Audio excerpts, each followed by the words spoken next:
জানেন তো এই দ্য হলি ফ্লোর রেস্টুরেন্টের ব্যাপারে আপনাদের সাথে সেইভাবে বিস্তারিত কোনো আলোচনাই করা হয়নি। তা আপনারা জানবেন কি করে এখানে কি খাবার পাওয়া যায়, কিভাবে আসা যায়, আর হোটেলই বা কেমন? তো এই রেস্টুরেন্টের ব্যাপারে বিস্তারিত আলোচনা করতে আমি রিয়া চলে এলাম আপনাদের সাথে।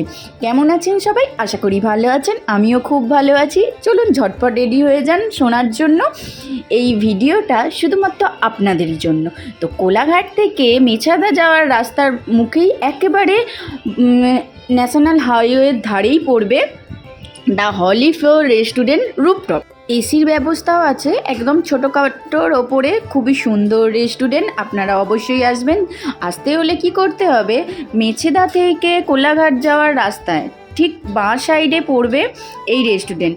আপনারা নিশ্চয়ই নাম শুনেছেন, দ্য শের পাঞ্জাব, সব থেকে বড় রেস্টুরেন্ট বার কাম হোটেল, তার ঠিক পাশেই দ্য হলি ফ্লোর অবস্থিত। যদি আপনাদের অ্যাফোর্ডেবল বাজেট না হয় দ্য শের পাঞ্জাবে যাওয়ার জন্য, অবশ্যই এই রেস্টুরেন্ট থেকে একবার ঘুরে যাবেন। খুবই ভালো রেস্টুরেন্ট, খাবার দাবারও খুব ভালো। আমরা দুবার গেছি, খাবার দাবার খুব ভালো হয়েছে। আর একটা জিনিস, এখানে যদি বার্থডে সেলিব্রেশন করতে চান কোনো রকম চার্জ নেওয়া হয় না, শুধু এখানে খাবার খেলেই হয়।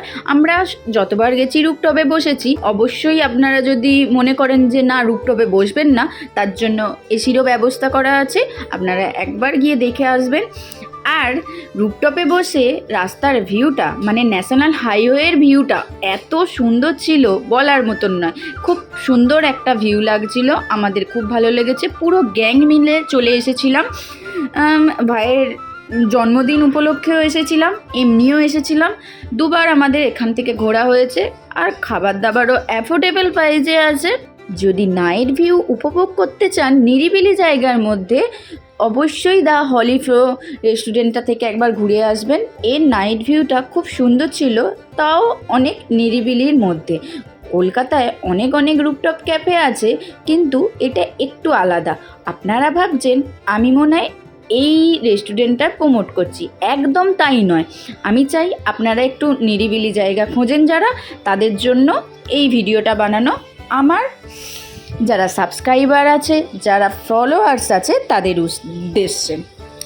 তো আমরা এরপরে খাবার নিয়ে নিয়েছিলাম বাটার তন্দুরি রুটি আর চিকেনের 2-3টে আইটেম। তো চলুন নেক্সট ভিডিওয়ে আবার দেখা হচ্ছে। ভালো থাকবেন, সুস্থ থাকবেন, আশেপাশে সকলকে ভালো রাখবেন, পশু পাখিদের যত্ন নেবেন। Tata, bye bye.